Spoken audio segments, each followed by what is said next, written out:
Hello friends, आपका एक बार फिर से स्वागत है आपके अपने official YouTube channel Farman Khan biology and chemistry पर। फ्रेंड्स, आज का जो हमारा टॉपिक है वो है एंडोक्राइनोलॉजी से रिलेटेड, जो कि बड़ा इंपॉर्टेंट टॉपिक है। वो है स्ट्रक्चर ऑफ पिट्यूटरी ग्लैंड, या पिट्यूटरी ग्लैंड की संरचना के बारे में हम क्या करेंगे इस वीडियो के अंदर फ्रेंड्स पढ़ेंगे। आपने पिट्यूटरी ग्लैंड का नाम तो सुना ही होगा। बड़ी छोटी सी ग्लैंड होती है। इवन क्या होती है, जो हमारी क्या होती है, जितनी भी एंडोक्राइन ग्लैंड होती है, जितनी भी अंतःस्रावी ग्रंथियां होती है, उनमें सबसे छोटी या सबसे स्मॉलेस्ट ग्लैंड होती है। इसके बारे में हम इसकी स्ट्रक्चर के बारे में डिटेल से जानेंगे। तो फ्रेंड्स, चलिए शुरू करते हैं वीडियो को बिना किसी देरी के। तो बात करते हैं किसकी, पिट्यूटरी ग्लैंड के बारे में। तो फ्रेंड्स देखिए, पिट्यूटरी ग्लैंड जो है वो क्या होती है, स्मॉलेस्ट एंडोक्राइन ग्लैंड होती है। क्या होता है, स्मॉलेस्ट एंडोक्राइन।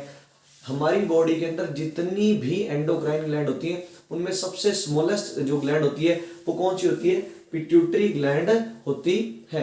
लगभग आप बोल सकते हैं जो क्या होता है, जो पी का जो सीड होता है उसके जितनी शेप होती है, मटर के दाने की जितना इसका क्या होता है, साइज होता है या इसका आकार होता है। अगर इसकी हम कलर की बात करें तो इसका कलर कैसा होता है, पिंक कलर की होती है ये।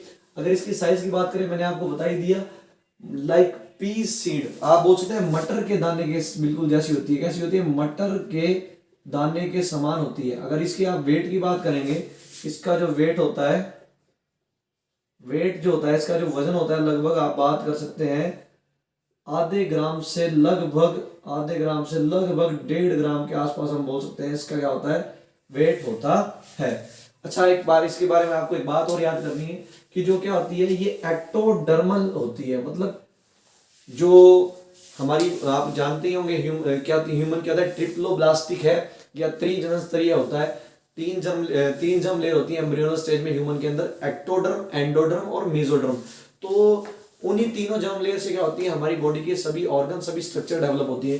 तो ये जो पिट्यूटरी ग्लैंड है, ये किससे डेवलप होती है, एक्टोडर्म से क्या होती है, डेवलप होती है। इसलिए इसको एक्टोडर्मल स्ट्रक्चर कह देते हैं। अगर मैं इसकी लोकेशन की बात करूं, अगर मैं इसकी पोजीशन की बात करूं, तो बड़ी छोटी सी जो ये एंडोक्राइन ग्लैंड है, ये आपके ब्रेन में होती है। आपके कहाँ होती है, ब्रेन के अंदर होती है। तो बात करते हैं इसकी एग्जैक्ट लोकेशन के बारे में। देखिए, हमारे ब्रेन के 3 पार्ट होते हैं, ध्यान रखिएगा। एक तो होता है फोर ब्रेन, एक मिड ब्रेन और एक हिंड ब्रेन। आप फोर ब्रेन को अग्र मस्तिष्क बोलते हैं, मिड ब्रेन को मध्य मस्तिष्क बोलते हैं, और हिंड ब्रेन को पश्चिम मस्तिष्क बोलते हैं। तो फ्रेंड्स, हमारा जो क्या होता है, मैं लिख देता हूं, हमारा जो फोर ब्रेन होता है, हमारा जो क्या होता है, फोर ब्रेन, हमारा जो फोर ब्रेन होता है, जिसे आप अग्र मस्तिष्क बोलते हो, उसका एक पार्ट होता है डायएन्सिफेलॉन। क्या, ध्यान रखिए बच्चों, बड़ा इंपॉर्टेंट है। क्या बोला मैंने, हमारा जो फोर ब्रेन होता है या जो हमारा अग्र मस्तिष्क होता है, उसका एक पार्ट होता है, किसका, फोर ब्रेन या अग्र मस्तिष्क का ही एक पार्ट है, जिसका नाम होता है डायएन्सिफेलॉन। तो डायएन्सिफेलॉन से क्या होती है, कनेक्टेड होती है। अगर मैं आपको बिल्कुल सही ढंग से बताऊं तो देखिए, अभी मैंने आपको बताया हमारा क्या होता है, फोर ब्रेन का एक पार्ट होता है जिसका नाम होता है डायएन्सिफेलॉन। तो देखिए, ये जो आपको पूरी स्ट्रक्चर दिखाई दे रही है, ये डायएन्सिफेलॉन है। देखिए, डायएन्सिफेलॉन इस तरीके से होता है। आप उसको एक रूम की तरह इमेजिन कर सकते हैं, आप एक उसको कमरे की तरह इमेजिन कर सकते हैं। तो देखिए, ये डायएन्सिफेलॉन है। ये क्या है, डायएन्सिफेलॉन। अब देखिए, डायएन्सिफेलॉन जो क्या होता है, फोर ब्रेन का जो पार्ट होता है, उसके भी आगे कुछ पार्ट होते हैं। जैसे ये डायएन्सिफेलॉन है, अगर हम इसकी रूफ की बात करें या इसकी जो छत होती है, उसे क्या बोलते हैं, एपिथैलेमस कहते हैं। देखिए, ये डायएन्सिफेलॉन है, पूरा का पूरा पार्ट डायएन्सिफेलॉन की, जो आपको रेड कलर की सी दिखाई दे रही होगी, आप इसको रूफ की तरह माने या उसकी छत की तरह माने, तो ये क्या होता है, इसे एपिथैलेमस बोलते हैं। तो डायएन्सिफेलॉन ये क्या की जो रूफ होती है, उसे क्या बोलते हैं, एपिथैलेमस। अगर आप डायएन्सिफेलॉन की जो साइड की, अगर आप ये पोर्शन देखेंगे जो आपको ब्लैक कलर का दिखाई दे रहा है, इसे बोला जाता है थैलेमस। क्या बोला जाता है, थैलेमस बोला जाता है। ये एपिथैलेमस है, ये ब्लैक कलर की जो आपको स्ट्रक्चर दिखाई दे रही है, ये थैलेमस।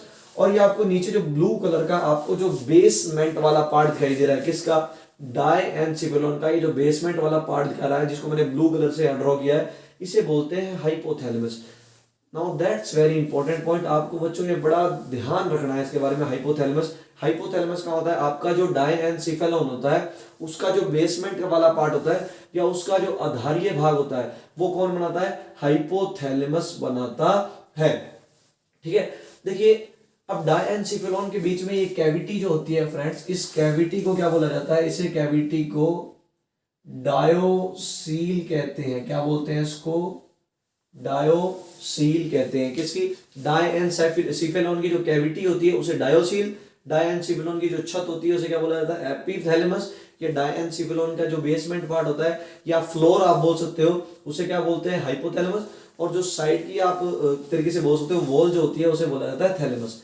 अब देखिए जो आपका हाइपोथैलेमस होता है, इस हाइपोथैलेमस से क्या होता है? एक आप बोलते हो स्टॉक या एक व्रंत जुड़ा होता है, ठीक है ना। और इस टॉप पे जो आपको स्ट्रक्चर दिखाई दे रही है फ्रेंड्स, ये है पिट्यूटरी ग्लैंड या पीयूष ग्रंथि। तो आप इस तरीके से बोल सकते हो जो पिट्यूटरी ग्लैंड होती है वो आपके फोर ब्रेन के डायएनसेफेलॉन के हाइपोथैलेमस वाला जो पार्ट होता है उससे एक स्टॉक या एक व्रंत के द्वारा जुड़ी रहती है। इस स्टॉक को बोला जाता है फ्रेंड्स इनफंडीब्यूलम। याद रखिएगा कि जो आपकी पिट्यूटरी ग्लैंड है वो इनफंडीब्यूलम की हेल्प से जो डायएनसेफेलॉन का हाइपोथैलेमस वाला पार्ट है उससे अटैच होती है। तो आई होप आपको इसकी लोकेशन बहुत बढ़िया तरीके से पता चल गई है। फोर ब्रेन है, फोर ब्रेन में है डायएनसेफेलॉन, डायएनसेफेलॉन में हाइपोथैलेमस, हाइपोथैलेमस से निकला हुआ एक स्टॉक, और स्टॉक पे फ्रेंड्स आपकी क्या है? ये पिट्यूटरी ग्लैंड जो है ये आपकी उस स्टॉक से जुड़ी है। अब देखिए ये नीचे की तरफ क्या है इसकी बात करें अगर अपने, इस पर मैं अभी आता हूं थोड़ी देर में। एंटीरियर पिट्यूटरी, पोस्टीरियर पिट्यूटरी, ये मैं आपको भी समझाता हूं। देखिए फ्रेंड्स ये जो आपकी क्या होती है पिट्यूटरी ग्लैंड होती है, ये देखिए ये क्या होती है? एक डिप्रेशन बोल सकते हो या आप एक गड्ढे के अंदर क्या होती है? लोकेटेड होती है। देखिए ये ऊपर की तरफ तो किससे अटैच है? हाइपोथैलेमस पे। पर इसकी ये जो पिट्यूटरी ग्लैंड की जो मेन बॉडी है, ये जो मेन बॉडी है ये आप बोल सकते हो एक डिप्रेशन या एक गड्ढे के अंदर क्या होती है? ये प्रेजेंट होती है। इस डिप्रेशन को क्या बोला जाता है? सेला टर्सिका। मैं आपको और भी बढ़िया तरीके से बताऊं तो फ्रेंड्स एक बोन होती है हमारे स्कल के अंदर, उस बोन का नाम होता है स्फिनोइड बोन। क्या होता है उस बोन का नाम? Sphenoid bone. हमारे ब्रेन के, हमारे स्कल के अंदर बोल सकते हो आप, हमारे स्कल के अंदर क्या होती है? एक बोन होती है, उस बोन का नाम क्या होता है? Sphenoid bone. यहां आप देख सकते हैं, मान लीजिए ये एक स्फिनोइड बोन है। ये क्या है? स्फिनोइड बोन है। स्फिनोइड बोन में इस टाइप से एक डिप्रेशन मिलता है या इस टाइप से एक गड्ढा मिलता है। इस डिप्रेशन को बोला जाता है सेला टर्सिका। इस डिप्रेशन को क्या बोला जाता है? सेला टर्सिका। क्या बोलते हैं? सेला टर्सिका। तो याद रखिएगा सेला टर्सिका क्या है? सेला टर्सिका क्या होता है? आपकी जो स्कल के अंदर स्फिनोइड बोन है उसके अंदर एक डिप्रेशन है, क्या एक गड्ढा मिलता है जिसे क्या बोलते हैं? सेला टर्सिका। तो उस सेला टर्सिका के अंदर आपकी ये जो क्या होती है? जो नीचे वाली बॉडी होती है किसकी? पिट्यूटरी ग्लैंड की या पीयूष ग्रंथि की, वो उस डिप्रेशन या उस गड्ढे के अंदर होती है। तो देखिए ये जो आपको डिप्रेशन दिखाई दे रहा है या जो गड्ढा दिखाई दे रहा है, इस डिप्रेशन को क्या बोलते हैं? सेला टर्सिका। और ये जो आपको रेड कलर की बोन दिखाई दे रही है, ये कौन सी बोन है? स्फिनोइड बोन है। तो ये इसकी एक्चुअल में लोकेशन होती है किसकी फ्रेंड्स? पिट्यूटरी ग्लैंड की। अगर हम पिट्यूटरी ग्लैंड के पार्ट की बात करें तो पिट्यूटरी ग्लैंड जो होती है उसके दो पार्ट होते हैं। ये देखिए पिट्यूटरी ग्लैंड है, इसके कितने पार्ट होते हैं? दो। ये जो आपको एक इधर की तरफ पोर्शन दिखाई दे रहा है इसे बोलते हैं एंटीरियर पिट्यूटरी। क्या बोलते हैं इसको? एंटीरियर पिट्यूटरी बोला जाता है। और ये जो दूसरी पिट्यूटरी होती है इसे बोला जाता है पोस्टीरियर पिट्यूटरी। तो कहने का मतलब आप बोल सकते हो पिट्यूटरी ग्लैंड जो होती है दो पार्ट में डिवाइड होती है, एंटीरियर पिट्यूटरी, पोस्टीरियर पिट्यूटरी। आप इसे अग्रपाली बोल सकते हैं और इसे पश्चपाली बोल सकते हैं। याद रखिएगा एक बात, एंटीरियर पिट्यूटरी को एडिनो हाइपोफाइसिस भी बोला जाता है। मैं शॉर्ट में लिख देता हूं, एडिनो हाइपोफाइसिस। क्या बोला जाता है? Adeno hypophysis. एडिनो हाइपोफाइसिस क्या है फ्रेंड्स? एंटीरियर पिट्यूटरी का ही दूसरा नाम क्या है? Adeno hypophysis. और ये जो आपकी पीछे की तरफ आप देख रहे हैं ये इसे बोला जाता है पोस्टीरियर पिट्यूटरी। और पोस्टीरियर पिट्यूटरी को क्या बोला जाता है? Neuro hypophysis. आप यहां देख सकते हैं, देखिए पिट्यूटरी ग्लैंड जो होती है उसके दो पार्ट होते हैं, एंटीरियर पिट्यूटरी जिसे एडिनो हाइपोफाइसिस भी बोला जाता है, पोस्टीरियर पिट्यूटरी जिसे क्या बोला जाता है? Neuro hypophysis. तो ये पोस्टीरियर पिट्यूटरी है, इसे न्यूरो हाइपोफाइसिस बोला जाता है। अब देखिए एंटीरियर पिट्यूटरी जो होती है वो टोटल पिट्यूटरी का 75% या 75% पार्ट बनाती है। तो ये बात आपको याद रखनी है। और जो पोस्टीरियर पिट्यूटरी होती है ये एंटीरियर पिट्यूटरी की एडिनो हाइपोफाइसिस के कंपैरिजन में छोटी होती है।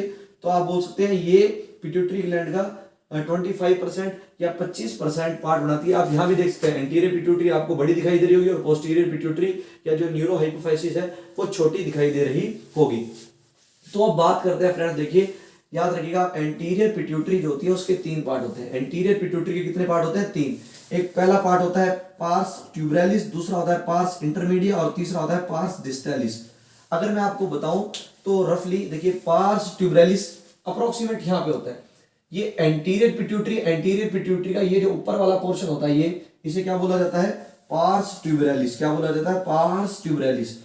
ये एंटीरियर पिट्यूटरी का ये वाला पोर्शन आप लगभग बोल सकते हो, ये जो पोर्शन होता है इस पोर्शन को क्या बोला जाता है, पार्स ट्यूबरैलिस। और बात करें किसकी, पार्स इंटरमीडिया, तो देखिए एंटीरियर पिट्यूटरी और पोस्टीरियर पिट्यूटरी के बीच में यहां लगभग, याद रखिएगा मैं एक रफली बना देता हूं, देखिएगा